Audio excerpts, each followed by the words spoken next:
একটা ছোট্ট গ্রামে থাকত রাফি নামের এক কিশোর। রাফি খুব দুষ্টু হলেও তার মা সবসময় তাকে একটা কথা শিখাতেন, সততা হচ্ছে জীবনের আসল ধন। একদিন গ্রামের বাজারে রাফি খেলতে খেলতে দেখল এক দোকানদার ভুল করে এক ক্রেতার হাতে বাড়তি টাকা ফেরত দিয়েছে। ক্রেতা বিষয়টা খেয়াল করেননি, কিন্তু রাফি সব দেখেছে। তার মনে দ্বিধা তৈরি হলো, আমি কি টাকা নিয়ে নেব নাকি দোকানদারকে জানাবো। অবশেষে মায়ের কথা মনে পড়ে গেল। সে দৌড়ে গিয়ে ক্রেতাকে থামিয়ে বলল, চাচা, আপনার ফেরত টাকায় বেশি আছে। ক্রেতা অবাক হয়ে রাফির দিকে তাকালেন। দোকানদারও ঘটনাটা বুঝে কৃতজ্ঞ দৃষ্টিতে তাকালেন। সবাই রাফিকে প্রশংসা করল। ক্রেতা তাকে একটি ছোট্ট চকলেট উপহার দিলেন। রাফির মনে তখন এমন আনন্দ হলো যেন সে পৃথিবীর সবচেয়ে বড় পুরস্কার পেয়েছে।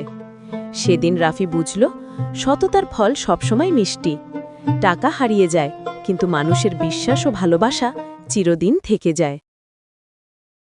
বন্ধুরা, কষ্ট করে ভিডিও বানিয়েছি, লাইক ও সাবস্ক্রাইব করবেন।